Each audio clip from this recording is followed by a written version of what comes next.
Hello everyone. मैं नवनीत पाठक स्वागत करता हूँ आप सभी का आपके अपने यूट्यूब चैनल पर।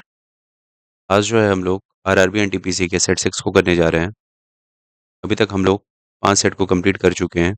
इसमें लगभग मैंने आप लोगों को अ, मान के चलिए 170 से ऊपर क्वेश्चन मैंने आप लोगों को करवा दिए हैं और उससे जुड़े हुए और भी जितनी चीज़ें थी वो भी मैंने आपको बता दिए हैं। और आज जो है आज फिर आपके पास 32 या 32 क्वेश्चन लेकर के मैं आपके सामने आया हूँ। और आप लोगों से बस एक ही रिक्वेस्ट है कि जितना ज़्यादा से ज़्यादा हो सके इस वीडियो को लाइक करें, अपने दोस्तों तक शेयर करें, जितना भी हो सके। आपको बस वही एक मोटिवेशन है जो मुझे मिलता है आप लोगों से। सब्सक्राइबर बढ़ते हैं या फिर आपके अच्छे-अच्छे कमेंट मिलते हैं तो उससे और मोटिवेशन मिलता है और ज़्यादा वीडियो बनाने का अच्छा-अच्छा मन करता है मुझे। बस आप लोगों से यही रिक्वेस्ट है। तो चलिए आज इस सेट की शुरुआत करते हैं पहले क्वेश्चन के साथ। उस समय का अ, आपका करंट अफेयर का क्वेश्चन था, a recently discovered bird species name Himalayan forest thrush was found इन।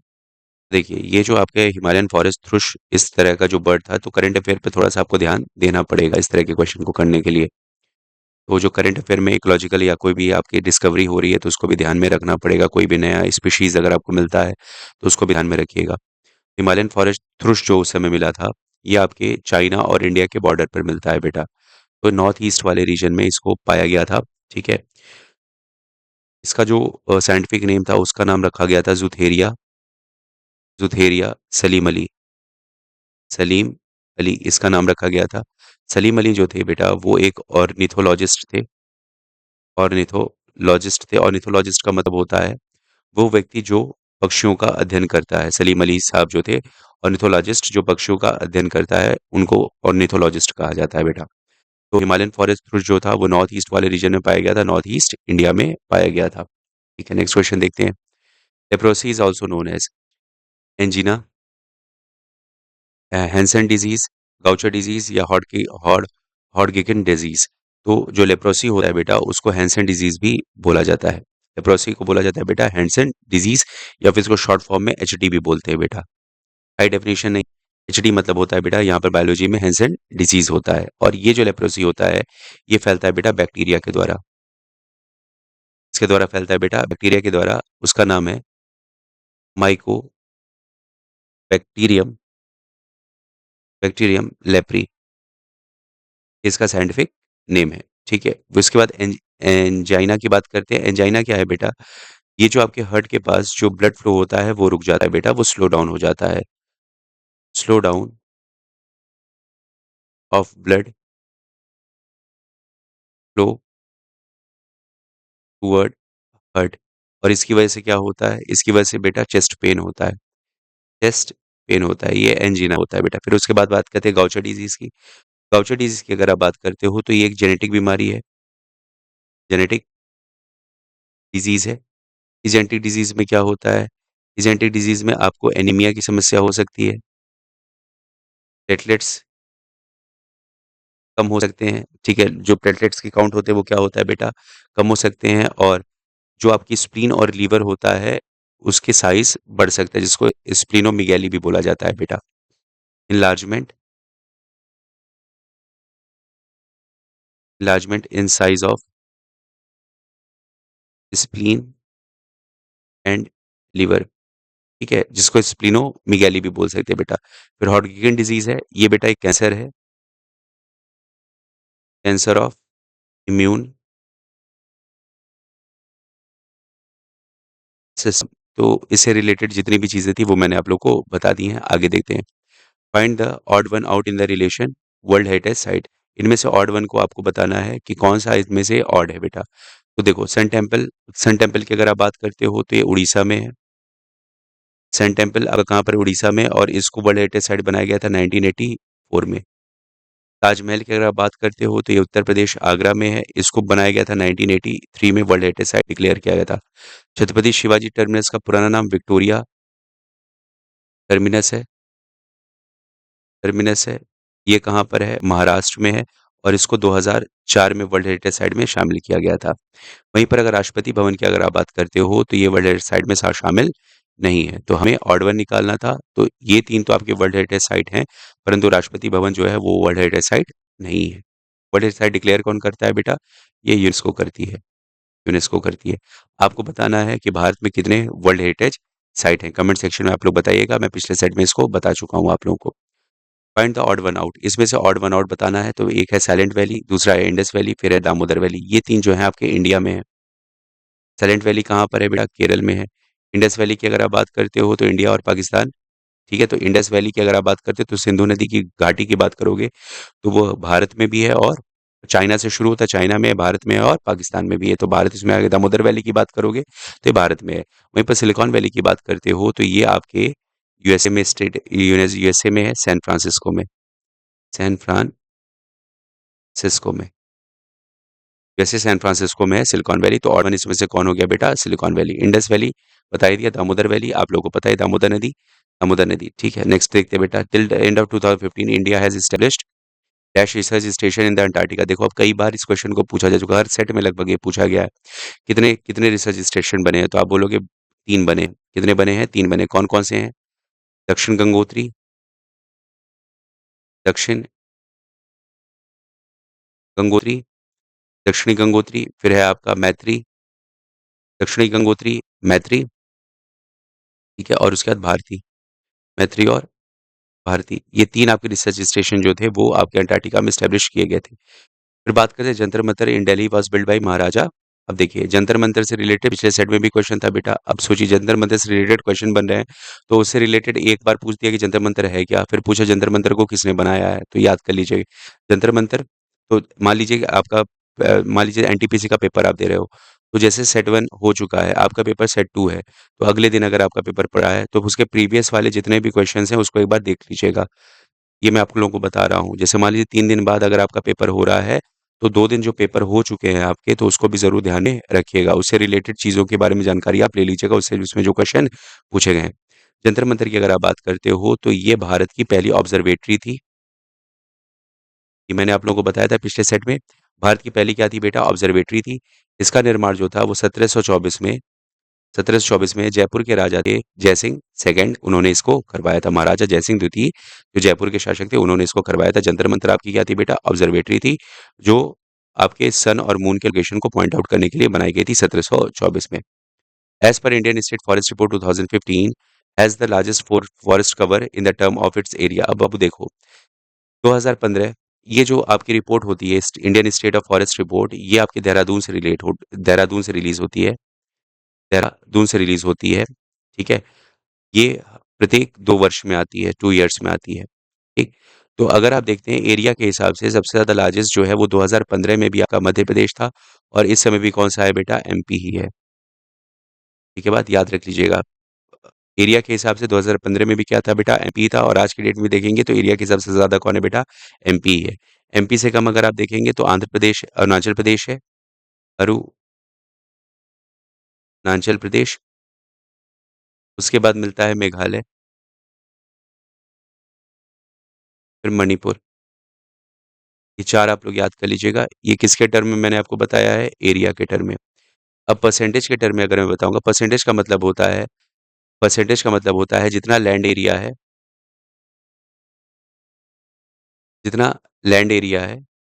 उस लैंड एरिया में आपके कितने फॉरेस्ट हैं, ठीक है?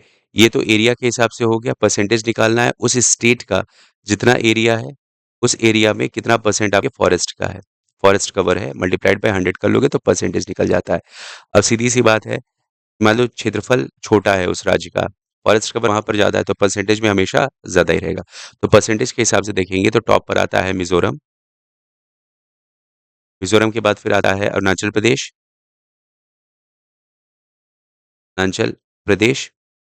और फिर आता है बेटा मेघालय, मेघालय। तो ये परसेंटेज के टर्म में हो गया, ठीक। एरिया के टर्म में एमपी हो जाएगा, परसेंटेज के टर्म में मिज़ोरम हो जाएगा। लेकिन वहीं पर पूछता है लीस्ट फॉरेस्ट कवर कहाँ पर है?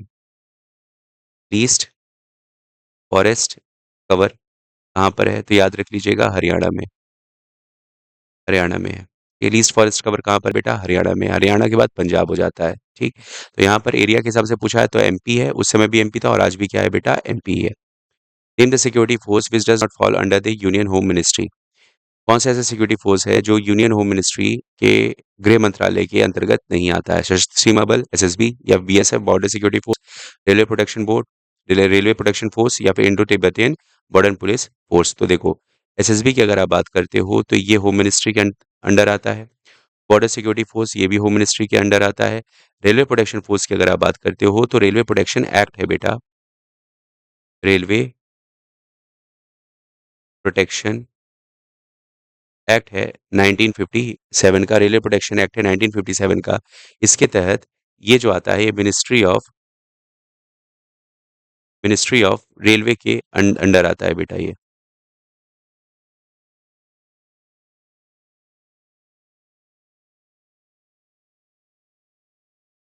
मिनिस्ट्री ऑफ रेलवे के अंडर आता है, रेलवे प्रोटेक्शन फोर्स। वहीं पर इंडो तिब्बतन बॉर्डर फोर्स की बात करते हो तो ये भी किसके अंडर आता है बेटा, होम मिनिस्ट्री के अंडर आता है। तो railway protection force home ministry के अंतर्गत नहीं आता है, वो आता है मिनिस्ट्री ऑफ रेलवे के अंतर्गत। ठीक है, अच्छा अगर मैं आपसे पूछूं बीएसएफ के इस समय डायरेक्टर जनरल कौन है, बीएसएफ के डायरेक्टर जनरल कौन है, तो दलजीत सिंह चौधरी, दलजीत सिंह चौधरी।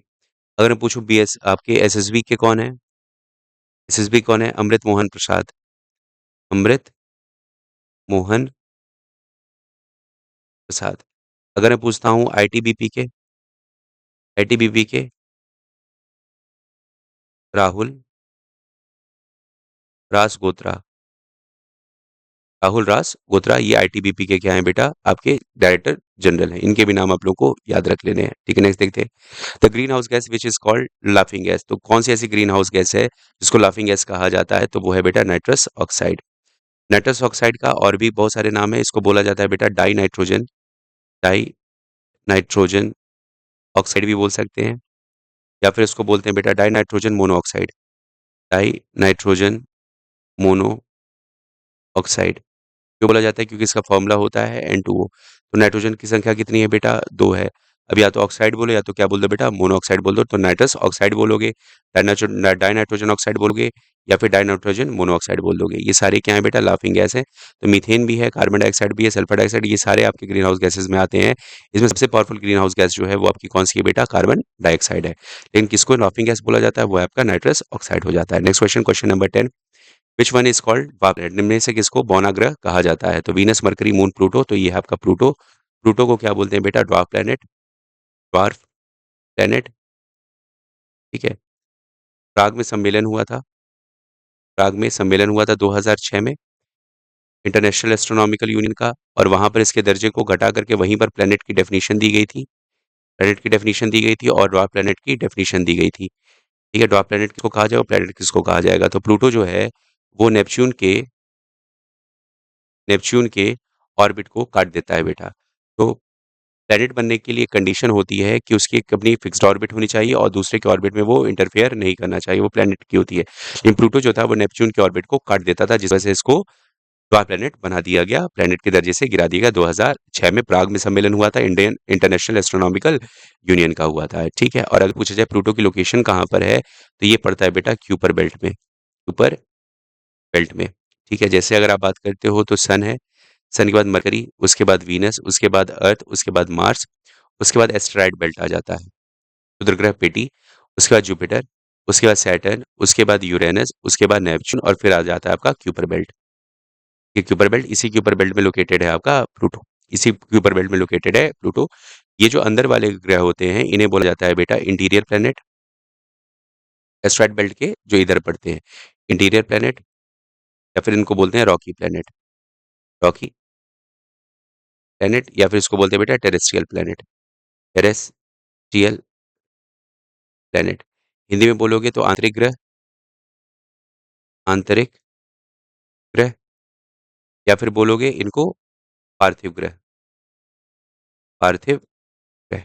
ठीक है, ये बाहर जो वाले होते हैं इनको बोला जाता है बेटा आउटर प्लैनेट, आउटर प्लैनेट, या फिर आप बोलोगे इनको Jovian planet, Jovian planet, Jovian मतलब जुपिटर लाइक प्लैनेट, या फिर आप इनको बोलोगे जाइंट प्लैनेट, जाइंट प्लैनेट। तो इनर वाले में कौन कौन सा आता है, मरकरी आता है, वीनस आता है, अर्थ आता है और मार्स आता है।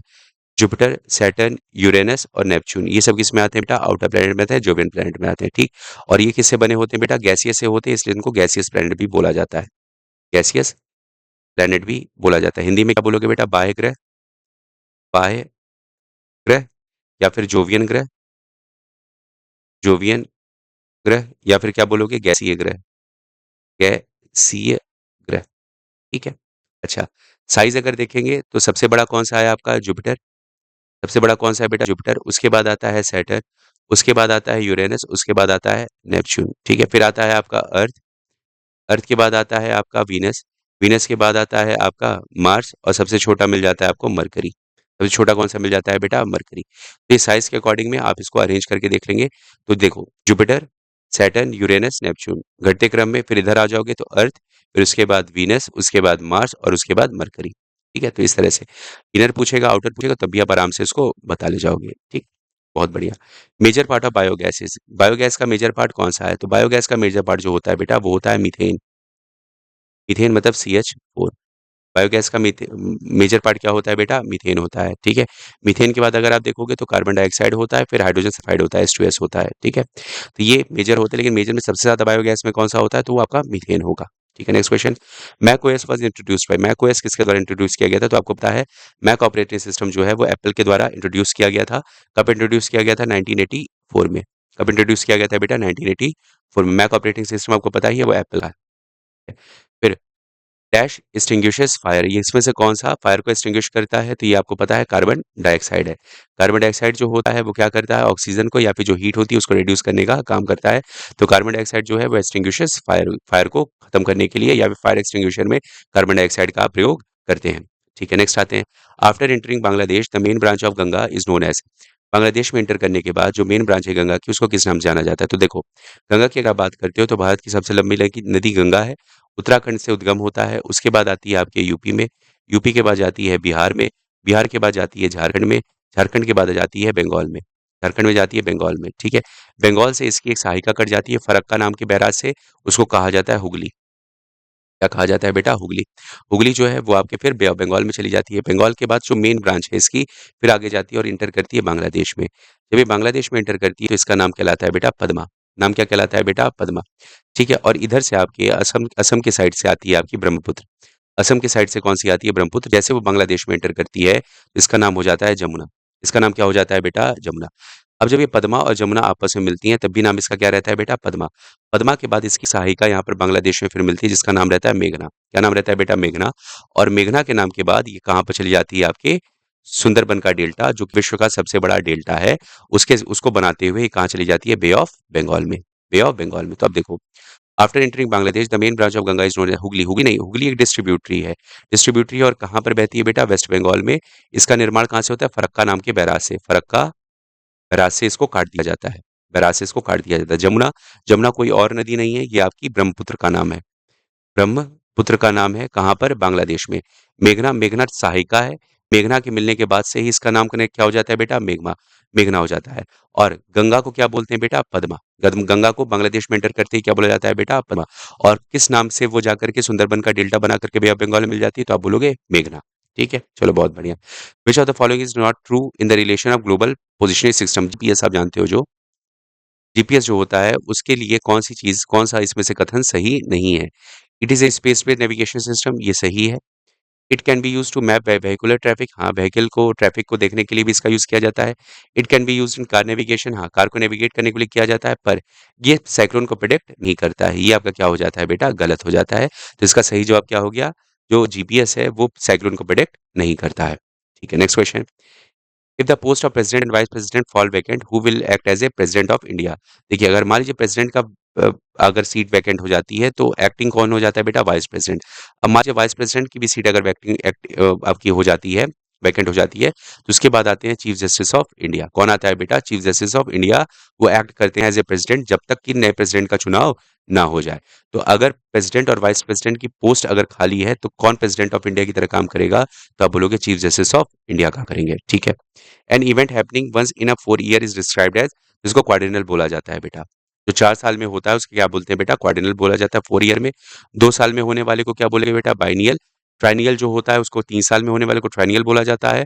और जो 12 मासी होता है, जो 12 मंथ होता है, या फिर आप कह सकते हो जो शाश्वत रहता है, जो कभी खत्म नहीं हो सकता है, उसको पेरेनियल बोला जाता है। क्या बोला जाता है बेटा? पेरेनियल। जो 4 साल में किसी भी चीज़ को रिपीट होता है उसको क्वाड्रिनियल बोला जाता है, 2 साल में बाइनियल, 3 साल में ट्राइनियल और जो 12 मासी होता है या फिर शाश्वत रहेगा और हमेशा एक जैसा बहता रहता है उसको पेरिनियल बोला जाता है। ठीक। फिर देखो ये क्वेश्चन देखो फिर से सेट 5 वाला ही क्वेश्चन फिर से रिपीट हुआ है। देखो एक ही मैंने भी इसीलिए बोला है कि जो भी सेट आपके कंप्लीट होते जाएँ, जो भी पहले आपके पेपर होते जाते हैं उनके उनके क्वेश्चन को ज़रूर एक बार देख लीजिएगा, क्योंकि आगे उस तरह के क्वेश्चन ज़रूर रिपीट होंगे। तो जनरेटर क्या होता है? जनरेटर को मैंने आपको बताया था, जनरेटर या फिर आप इसको डायनेमो भी बोलते हो। डायनेमो का काम क्या होता है? जो मैकेनिकल एनर्जी होता है उसको कन्वर्ट करता है किसमें? इलेक्ट्रिकल एनर्जी में। मैकेनिकल एनर्जी को किसमें कन्वर्ट करता है बेटा? इलेक्ट्रिकल एनर्जी में। वहीं पर मोटर का काम क्या होता है? मोटर ठीक इसका उल्टा काम करता है, इलेक्ट्रिकल एनर्जी को कन्वर्ट करता है किसमें बेटा? मैकेनिकल एनर्जी में। ठीक। तो देखो जनरेटर या फिर डायनेमो क्या करेगा? मैकेनिकल एनर्जी को कन्वर्ट करेगा इलेक्ट्रिकल एनर्जी में। इलेक्ट्रिकल एनर्जी को केमिकल एनर्जी में कौन कन्वर्ट करता है बेटा? ये आप कहोगे फिर केमिकल एनर्जी को इलेक्ट्रिकल एनर्जी में कौन कन्वर्ट करता है? वो सेल कर देता है बेटा। ठीक है। फिर उसके बाद फिर उसके बाद थर्मल एनर्जी को इलेक्ट्रिकल एनर्जी में कौन करता है? थर्मल पावर प्लांट में आपको बताया था। इलेक्ट्रिकल एनर्जी को लाइट एनर्जी में कौन कन्वर्ट करता है? तो आप बता सकते हो जो बल्ब होते हैं, विद्युत बल्ब होते हैं, वो सारी चीजें इसको कन्वर्ट करते हैं। ठीक है। नेक्स्ट देखते हैं। Motion of spinning top is an example of centripetal force, centrifugal force, gravitational force, friction force. Motion of spinning top, spinning top अगर समझ में नहीं आ रहा तो बेटा लट्टू है ये। तो पूछा लट्टू किस सिद्धांत पर काम करता है? तो लट्टू जो होता है वो सेंट्रीपिटल फोर्स पर काम करता है। सेंट्रीफ्यूगल बाहर की तरफ लगता है, सेंट्रीपिटल जो रखता है अंदर की तरफ लगता है। तो लट्टू जो होता है, स्पिनिंग जो टॉप होता है, जो लट्टू होता है वो किस फिनोमेना पर काम करता है बेटा? वो सेंट्रीपिटल फोर्स पर काम करता है। ठीक है। Which one is antivirus? निम्न में से कौन सा एंटीवायरस है? तो एंटीवायरस कोडरेड, मेलिसा या क्रिप्टोलॉकर? तो इसमें से एंटीवायरस जो है वो है डॉक्टर वेब। डॉक्टर वेब की अगर आप बात करते हो तो ये रशिया का पहला एंटीवायरस था बेटा। रशिया का पहला एंटीवायरस था जो 1992 में इसको बनाया गया था। रशिया का फर्स्ट एंटीवायरस ऑफ रशिया है डॉक्टर वेब, जो कि 1992 में बनाया गया था। नेक्स्ट आते हैं। Which one is different from other three? निम्न में से कौन सा तीन से अलग है बेटा? स्पिनच है, लेंटिल है, कोरिएंडर और लेट्यूस है बेटा। लेट्यूस मतलब पत्ता गोभी वाली जैसी चीजें हो जाती हैं। स्पिनच का मतलब आपको पालक पता है। कोरिएंडर, अब देखो स्पिनच हो गया, कोरिएंडर हो गया, लेट्यूस हो गया, ये सारे पत्तेदार हैं बेटा। ये तीनों किससे बने होते हैं बेटा? लीफ से, पत्तेदार है। लेंटिल मतलब होता है बेटा दाल। लेंटिल क्या होता है बेटा? दाल। ये अलग हो जाता है। लेंटिल क्या हो जाता है बेटा? अलग हो जाता है। ठीक। नेक्स्ट देखते हैं। Losoong festival is popular in? Losoong festival कहाँ का है? लुसांग फेस्टिवल जो है वो सिक्किम का है। तो मैंने आप लोगों को बताया कि आर्ट एंड कल्चर की जो मैंने सीरीज बनाई है, एक बार आप उसे जरूर देख लीजिए। उसमें डांस फॉर्म भी बता दिया है, फिर मैंने उसमें फेयर से फेस्टिवल भी करवा दिया। एक बार जरूर आप उसको देख लेंगे। लास्ट में मैं उसके प्लेलिस्ट को ऐड कर दूंगा। नेक्स्ट आते हैं बेटा। The most popular folk dance of Tamil Nadu is Karagam, Kudiyattam, Yakshagana या कथकली? तो जो मोस्ट पॉपुलर फोक डांस है तमिलनाडु का वो है करगम। करागम। ठीक है। फोक डांस जो है वो है करागम। फिर से बोला आर्ट एंड कल्चर की जो सीरीज मैंने बनाई उसको देख लीजिएगा, उसके बाहर से प्रश्न नहीं बनेंगे आर्ट एंड कल्चर के। The technique based in presenting printing reserve bank of India appearing in the face of Indian currency note is? जो टेक्निक होती है रिजर्व बैंक ऑफ इंडिया के द्वारा, जो नोट पर रिजर्व बैंक ऑफ इंडिया लिखा जाता है, उसकी छापने की जो टेक्निक होती है उसको क्या बोलते हैं बेटा? उसके छापने की टेक्निक को बोला जाता है इंटेगिलो पेंटिंग। उसको क्या बोलते हैं बेटा? इंटेगिलो पेंटिंग बोला जाता है। ठीक। फिर नेक्स्ट आ गया। The aim of the civil disobedience movement of 1929 was? Civil disobedience movement का जो मेन एम था वो क्या था बेटा? To complete disobedience of the order of British government, to protest the Chauri Chaura incident, partial disobedience of the order of British government, to ensure civil right of the citizen and granted by the government? तो नहीं, ये नहीं है, ये नहीं है, ये नहीं है। सरकार द्वारा, ब्रिटिश गवर्नमेंट द्वारा कोई भी अगर आदेश दिया जाता है तो उसे मानना नहीं है। ये मकसद था किसका? सिविल डिसोबीडियंस मूवमेंट का, जो 1929 में लागू किया गया था। तो इसका आंसर क्या हो गया? आंसर ए हो गया। नेक्स्ट देखते हैं बेटा। Yeast used in making bread? Yeast का यूज करते हैं मेकिंग ब्रेड में, क्यों? Act as a catalyst for fermentation, does not help the process of fermentation, make it tasty, act as preservative? नहीं बेटा, प्रिजर्वेटिव की तरह नहीं यूज करता है, इसको स्वादिष्ट बनाने के लिए नहीं किया जाता है। ये हेल्प करता है फर्मेंटेशन में और एक्ट करता है, तो इसका सही जवाब क्या हो गया? ये एक्ट करता है कैटलिस्ट की तरह फर्मेंटेशन के प्रोसेस में। कैसे होता है बेटा? जो शुगर होता है ना, जो शुगर होता है उसको ये कन्वर्ट कर देता है बेटा कार्बन डाइऑक्साइड में और इथेनॉल में। इथेनॉल में कन्वर्ट करने का काम करता है। इसी को बोलते हैं बेटा फर्मेंटेशन या फिर किण्वन की प्रक्रिया। तो ये उस प्रक्रिया को तेज कर देता है जिससे जो डो बनाते हैं, जो डो बनाते हैं वो थोड़ा-सा फ्लफी हो जाता है, सॉफ्ट हो जाता है, फ्लफी हो जाता है और सॉफ्ट हो जाता है। डो को सॉफ्ट बन जाता है इस फर्मेंटेशन के प्रोसेस के द्वारा। ठीक है? जिससे आप डोसा बनाते होगे, इडली बनाते होगे, तो वही है बेटा, ईस्ट का यूज़ करते हैं। Lewis pasture was known for the discovery of? Lewis pasture ने किसकी खोज की थी बेटा? तो वो रेबीज़ वैक्सीन की खोज की थी। लुईस पास्चर ने किसकी खोज की थी बेटा? रेबीज़ वैक्सीन की खोज की थी। ठीक है। There are dash zone in the Indian railway? Indian railway के कितने ज़ोन हैं बेटा? तो वो हैं 18। इंडियन रेलवे के कितने ज़ोन हैं बेटा? वो हैं आपके 18। नेक्स्ट देखते हैं। The recently approved LIGO India project is related to. फिर से बोलूंगा बेटा, देखो पिछले सेट का ही क्वेश्चन था जो यहाँ पर रिपीट हुआ है।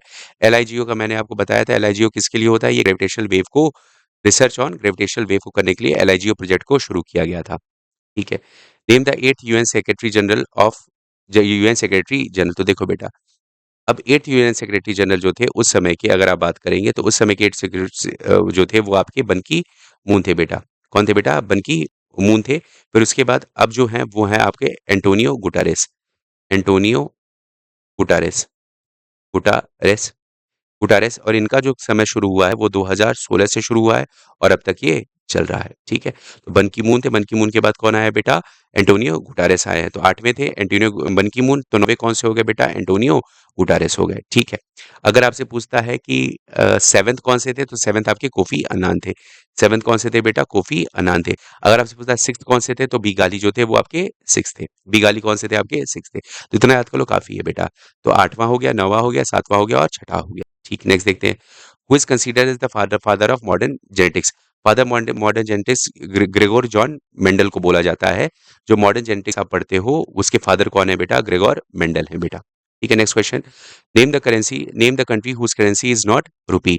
इनमें से कौन सा ऐसा देश है जिसकी करेंसी रुपए नहीं है? तो नेपाल की भी रुपए है बेटा, पाकिस्तान की भी रुपए है, श्रीलंका की भी रुपए है, इंडिया की तो रुपए है ही। म्यांमार की अगर आप बात करते हो तो बर्मीज के याद कहा जाता है, बर्मीज कयात कहा जाता है। तो इसकी जो है वो रुपीस नहीं है म्यांमार की। ठीक है, तो इसको भी आप लोग दिमाग में रखिएगा। इसके साथ ये सीरीज यहाँ पर समाप्त हो जाती है। अगर आपको ये लेक्चर सीरीज पसंद